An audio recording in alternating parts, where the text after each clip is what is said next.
الحمد لله نحمده ونستغفره ونستعينه ونستهديه ونؤمن به ونتوكل عليه ونعوذ بالله من شرور أنفسنا ومن سيئات أعمالنا من يهده الله فهو المهتد ومن يضلل فلن تجد له وليا مرشدا وأشهد أن لا إله إلا الله وحده لا شريك له وأشهد أن محمدا عبده ورسوله وصفيه من خلقه وخليله اللهم صل وسلم وبارك على سيدنا وحبيبنا محمد وعلى آله وصحبه ومن تبعهم بإحسان إلى يوم الدين.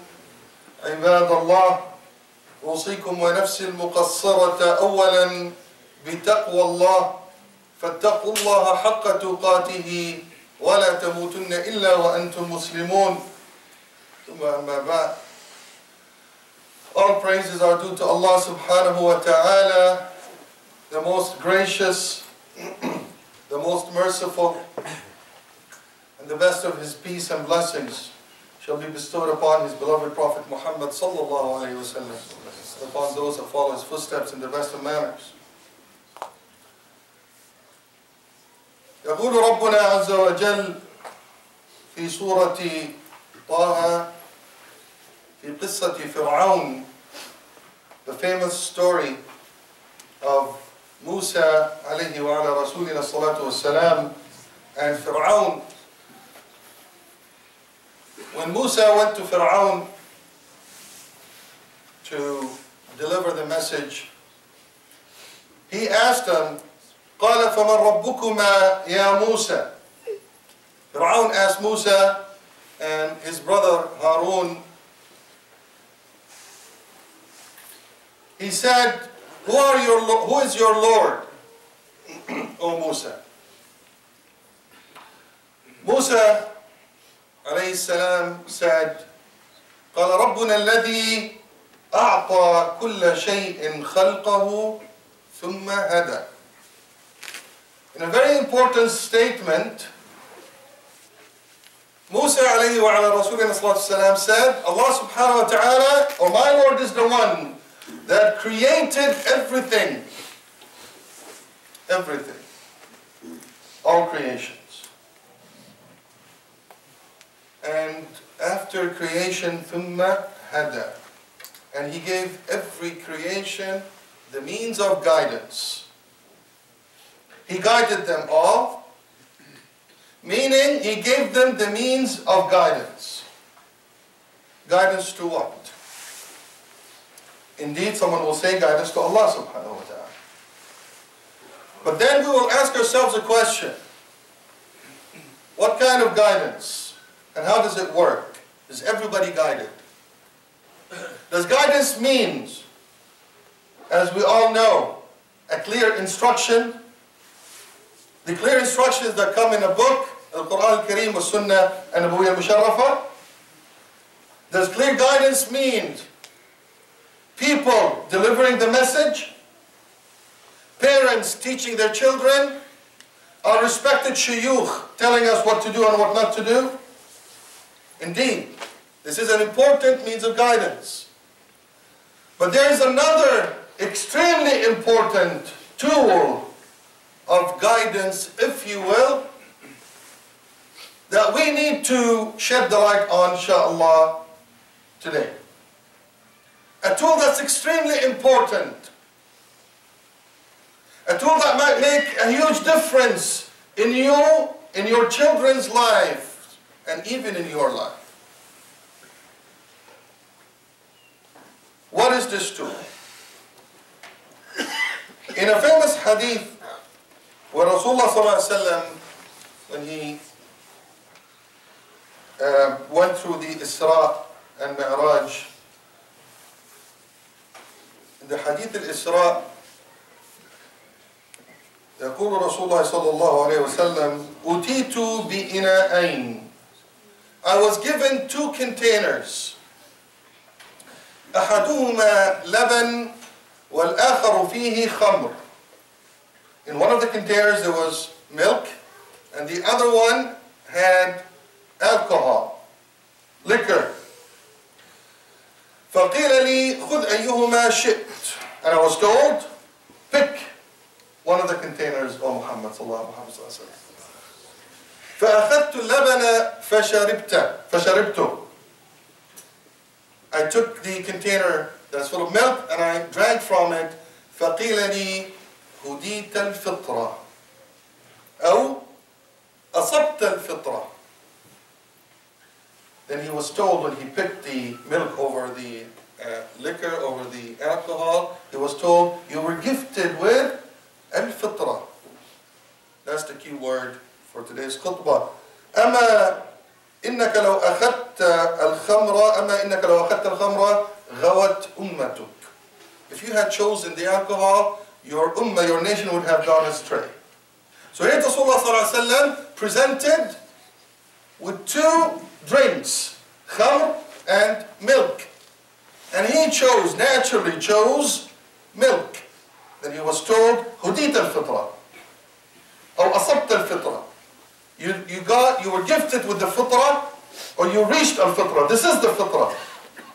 If you had chosen something else, your ummah, your nation would have gone astray. Another hadith. And Abdullah ibn Umar radiallahu anhu ardah, and Rasulullah sallallahu alaihi wasallam said, الفطرة خمس أو خمس من الفطرة الختان والاستحداد ونتف الإبط وتقليم الأظافر وقص الشعر. In this hadith, Rasulullah sallallahu alaihi wasallam is telling us more about this fitra. What is this fitra? What is this fitra that because Muhammad sallallahu alaihi wasallam had it straight, we will not go astray? Very important to understand. In the following hadith, Rasulullah sallallahu alaihi wasallam said, there are 5 things from fitra. Trimming your mustache, and it's all about cleanliness. Cleaning your body, trimming your mustache, clipping your nails. It's all from fitra. What is al-fitra? If we relate the fitra to these 2 ahadith, we will realize that there's a little bit of a different meaning than what we used to when we hear hadith, كل مولود يولد على الفطرة, and we will get to it. Where people say fitra is al-Islam. Fitra, our instinct, our fitra is our deen. But we really need to realize that that's not really the answer. Because a deen, Islam, needs to be delivered as a message. And it needs to be learned. It's not built in. You're not built in with the do's and don'ts, with the haram and the halal. And unfortunately, you see a lot of people, and even parents, will treat their kids as if they have built-in codes and built-in rules of Islam. They assume that, why don't you do this? No, Islam needs communication.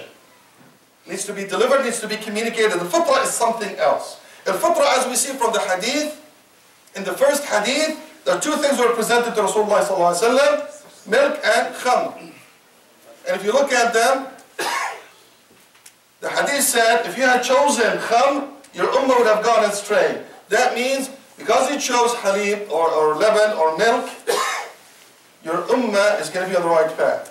So the right path and the wrong path is the difference between right and wrong, good and bad, or better yet, harm and benefit, which is the basis of our legislation in Islam, is harm and benefit.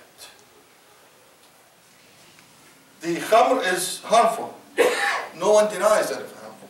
Allah subhanahu wa ta'ala tells us that it has both إثم كبير ومنافع للناس وإثمهما أكبر من نفعهما. There's both harm and benefit, but there's more harm in it. And we know milk is beneficial. We look at the second hadith about the 5 things from fitra. It all has to do with your hygiene and cleanliness. What is this? You don't do it, you'll get harmed. Disease, sickness. But if you keep your cleanliness, your hygiene, then it's benefit. So it seems like what Rasulullah is telling us here, things that have to do with harm and benefit. If you do the right thing, do it because it's beneficial and stay away from the harmful stuff. We go back to Surah Taha, in the continuation of the story of Bani Israel.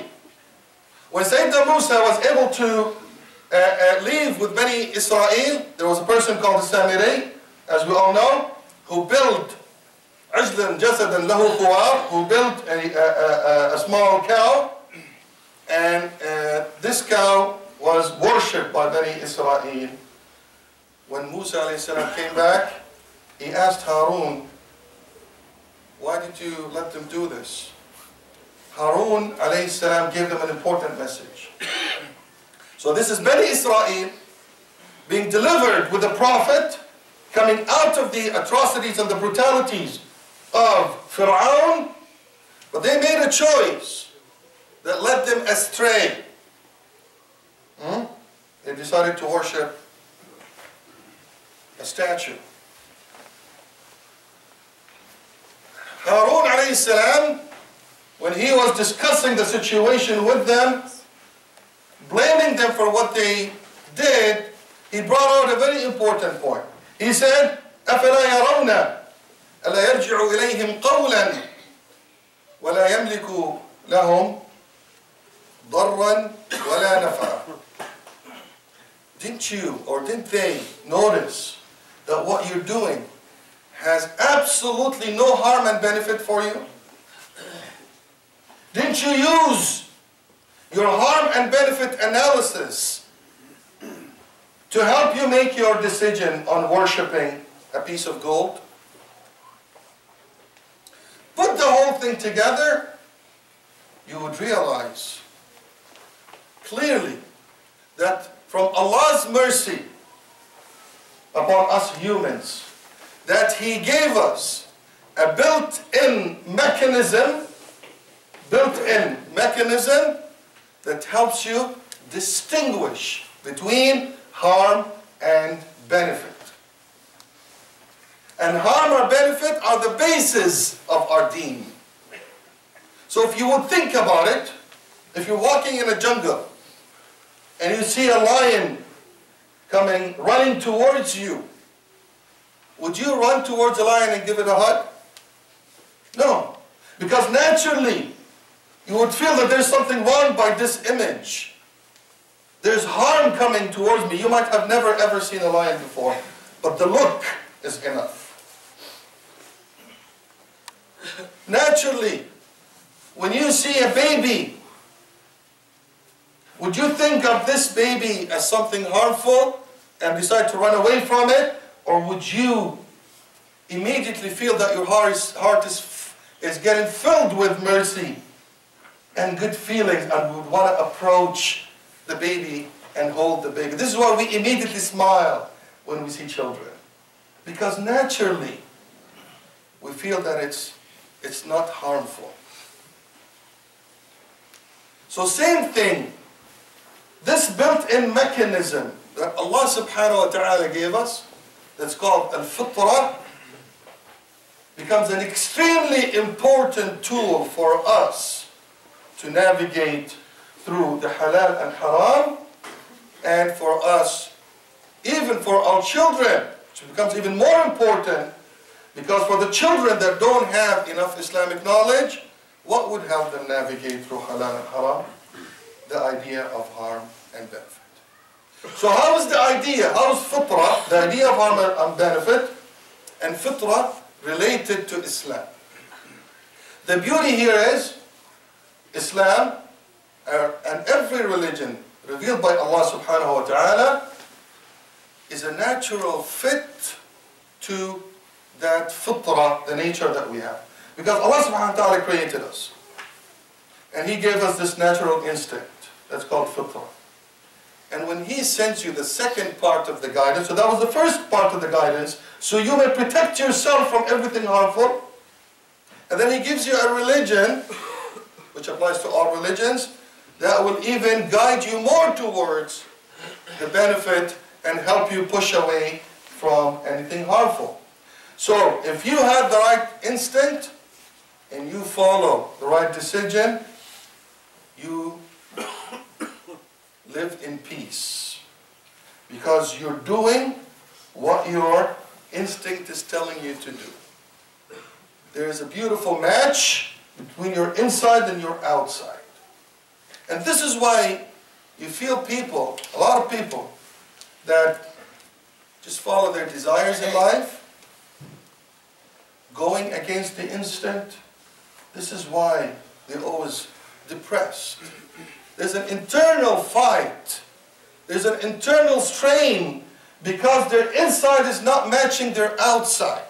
Their choices in life, led by their desires, are not matching with their fitrah. So they're always tired. And they're always unhappy. And this is why, when you hear Rasulullah sallallahu alayhi wa sallam telling us, الإثم محاك في صدرك وكرهت أن يطلع عليه أحد. What is the sin? If we want to define sin. Sin is something, is an act that you do.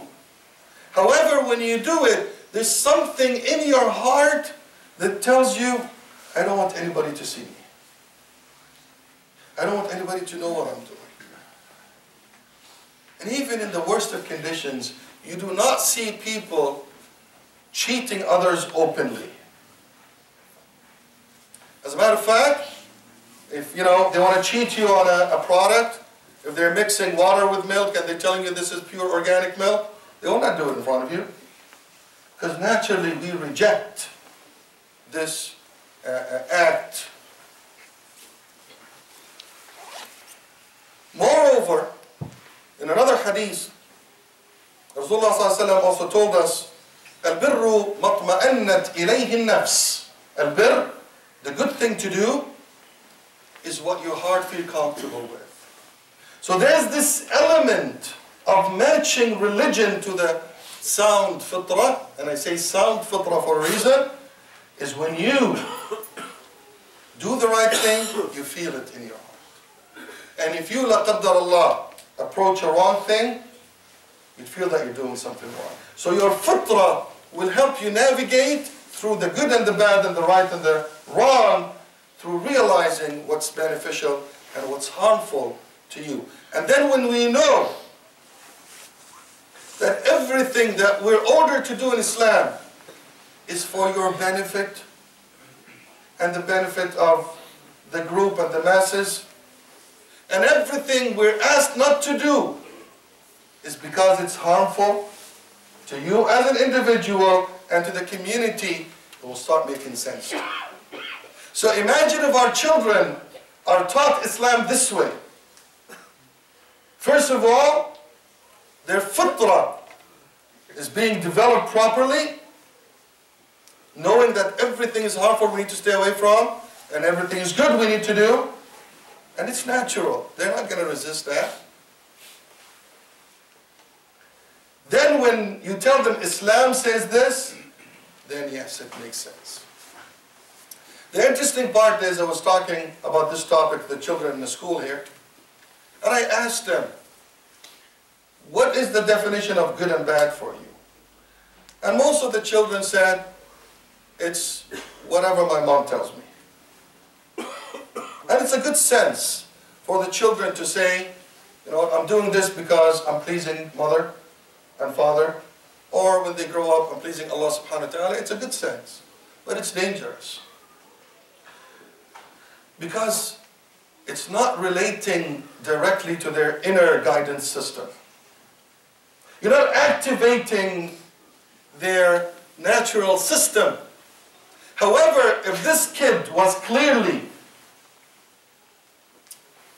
told or trained to look for harm and benefit, it will be a lot more effective. Because imagine if one day this kid decided to rebel. I'm doing it because I'm pleasing my parents. I don't want to please my parents anymore. I'm doing it because I'm pleasing XYZ. I don't want to please anybody anymore. I want to please myself. Because guess what? We are living in a society that focuses on what? Pleasing yourself. It's all about you. Are we playing the game right? The society is teaching the children that it's all about them and their desires.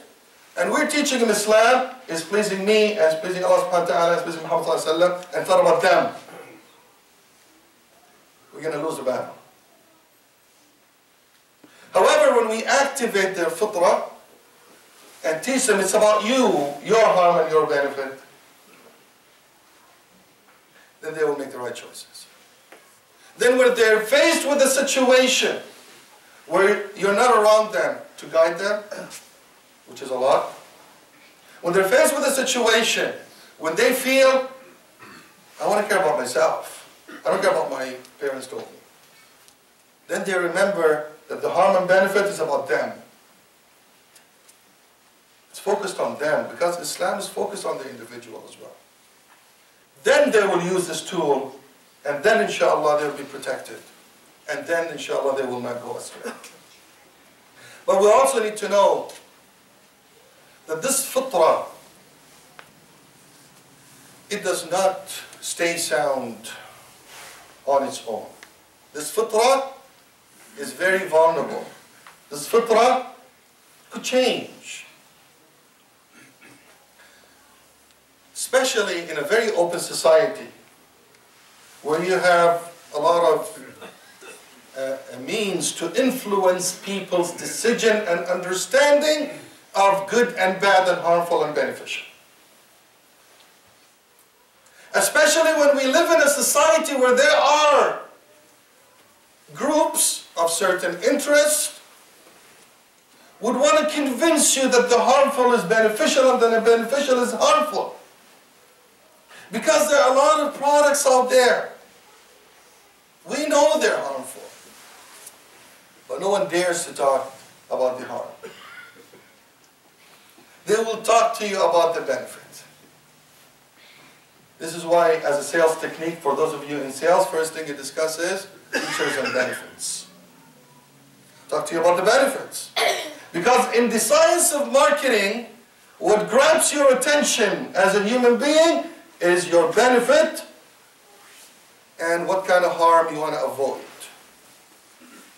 So if everything out there that's harmful is introduced as beneficial, do you think the kids will end up realizing the difference between harm and benefit? Even for us as grown-ups, it's going to be a much difficult task.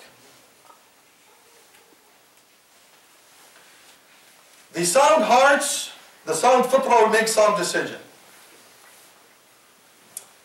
A great story on a Sahabi called Aktam ibn Sayfi al-Tamimi. A great Sahabi who lived 190 years. And he only, when did he reach Islam, or when did Islam reach him? At the age of 180. 180 years living outside of Islam. However, 180 years of sound fitrah. And we need to know that in Arabia, there's no significant civilizations. I mean, you read history, you see, the place where Islam was revealed is a place with no significant civilizations and deviations from human nature. Very simple. Living on the sand, you and nature. Why? Because that was the best group to receive the deen of fitrah. There were no deviations to begin with that will reject Islam. The only deviations were the ones that wanted power, and they had conflict with them being equal to everybody else. So Aktam ibn Sayfi al-Tamimi, when he heard about Muhammad sallallahu alayhi wa sallam at the age of 180, and he was called the wise man of Arabia. He was a man that loved to serve people. He had a good fitrah. He heard about Muhammad sallallahu alayhi wa sallam, and he said, I want to go see him. What's about this man?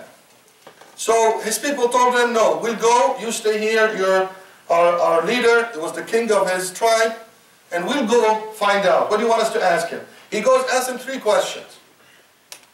Man anta wa ma ant wa fima atayt. Who are you, and what are you, and what is your message? They go to Muhammad sallallahu alaihi wasallam and they ask the question.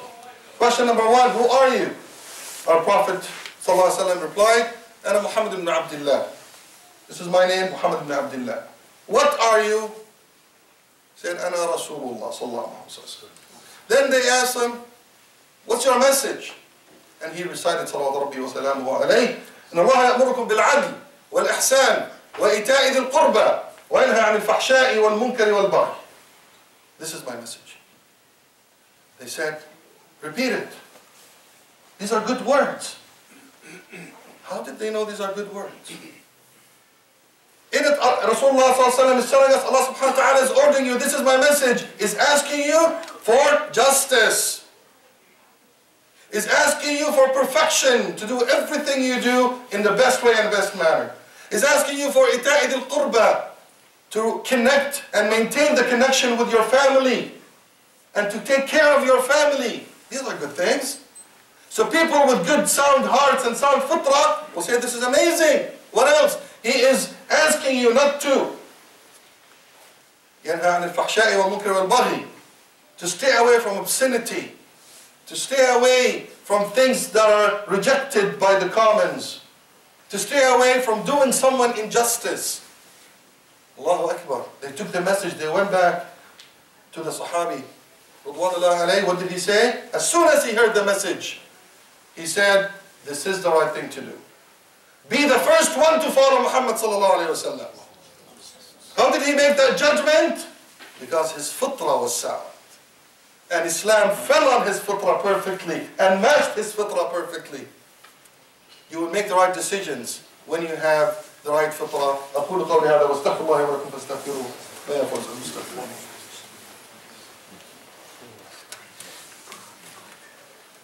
بسم الله الحمد لله والصلاة والسلام على رسول الله. Last point, my dear brothers and sisters, on the fitrah. As important and amazing this idea is, to help us feel comfortable that we have something internal that will help us and guide us through the rough times. But I need to tell you that it is very difficult to use our fitrah right now.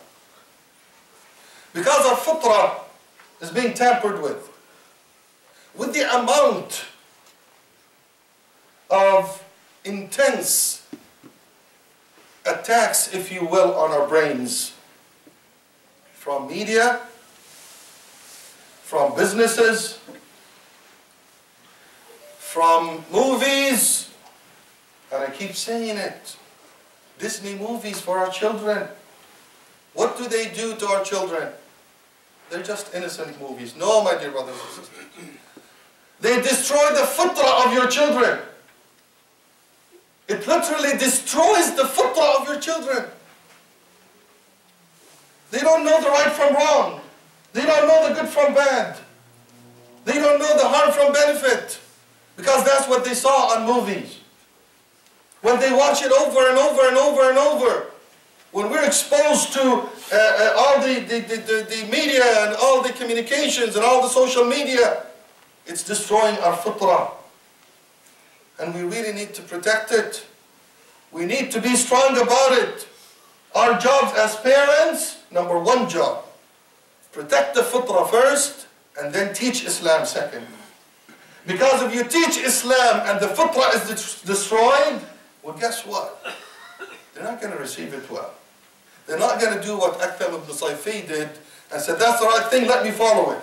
You don't need to convince me, I'm sold. Why don't some people do that? Because their fitrah is not sound. And on the other hand, why would some people receive one message? Wallahi, I know a person that accepted Islam because he saw how Islam was merciful with animals and he loved animals. That was enough for him to match his fitrah. Done deal. But if the fitrah is tampered with, our job becomes harder. When the fitrah is sound, you can set your kids on your own and they know how to navigate. The least that they will do is they will push everything back. So when they're young, you teach them. This is right and this is wrong, this is bad and this is good. Why? Because this is harmful to you and this has benefits to you. Harm and benefit. they'll become strong about it. And if we don't do that, our job will become much, much harder, especially that even Islam has a message and a religion, unfortunately, as we know, it's being misrepresented. You got ISIS, you got God knows whom, you got this person talking about Islam, you got a lot of means that distorting Islam as the deen of fitra. So imagine, the fitra is being destroyed, and Islam is being demonized. What else is left for us? Islam is not going to become an easy choice for our children. I'm just talking about our children right now, guys. Islam is being demonized and their fitrah is being destroyed, and we're looking at it. So I ask you, for the sake of Allah subhanahu wa ta'ala, to pay good attention to the fitrah of your children. Help them to keep a sound fitrah. Find alternatives to the movies and the shows that they watch that are destroying their fitrah. And once that is done, it will be much easier for us to teach them Islam, and be much easier for all of us, inshaAllah, as it was narrated in the hadith. We, inshaAllah, will never go astray. We ask Allah subhanahu wa ta'ala to enlighten our hearts and our minds with the right fitrah. We ask Allah subhanahu wa ta'ala to protect us, protect our children, and protect all the weak ones across the globe. We ask Allah subhanahu wa ta'ala to grant us His love and the love of Muhammad sallallahu alayhi wa sallam. We ask Allah subhanahu wa ta'ala to shower us with His mercy. We ask Allah subhanahu wa ta'ala to help us and protect us all. Inna Allah wa malaikatahu yusalluna ala nabi. Ya ayyuha alladhina amanu sallu alayhi wa sallimu taslima. اللهم صل وسلم وبارك على سيدنا محمد وعلى اله وصحبه اجمعين. اللهم صل عليه في الاولين وصل عليه في الاخرين وصل عليه في الملأ الاعلى يوم الدين. ان الله يأمركم بالعدل والاحسان وايتاء ذي القربى وينهى عن الفحشاء والمنكر والبغي يعظكم لعلكم تذكرون. فاذكروا الله يذكركم واستغفروه يغفر لكم والله يعلم ما تصنعون.